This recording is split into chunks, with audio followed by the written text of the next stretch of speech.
আসসালামু আলাইকুম সবাইকে। আজকে আমি কোরিয়ানের ফেমাস একটা ডিশ যাকে বলা হয় কিমচি সেটা তৈরি করে দেখাবো বেঙ্গালি স্টাইলে।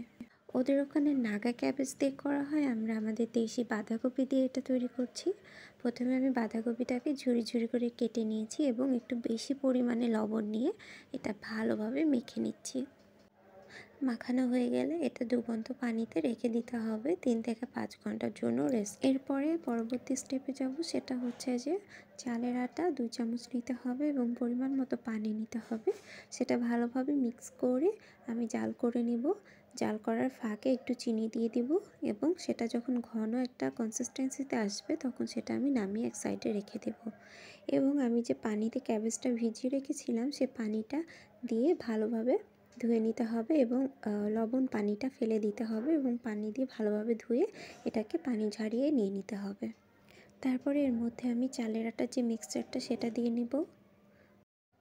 এরপরে মরিচের গুঁড়ো দেব। মরিচের গুঁড়োর পরিমাণটা এখানে বেশি ইউজ করতে হবে। তারপর চিলি ফ্লেক্স দিয়েছি, সয়া সস দিয়েছি এবং কুচি করে কেটে রাখা গাজর এবং পেঁয়াজ পাতা দিয়ে ভালোভাবে মাখিয়ে নিয়েছি। এরপরে এটাকে একটা কাচের এয়ারটাইট বক্সে রেখে দিতে হবে। এটার উপরে একটা র্যাপিং পেপার দিয়ে দিচ্ছি যাতে করে এর মধ্যে কোনো বাতাস ঢুকতে না পারে এবং এটা ভালোভাবে সুরক্ষিত থাকে। এরপরে এটা আমি 2 দিনের জন্য ওয়েট করব।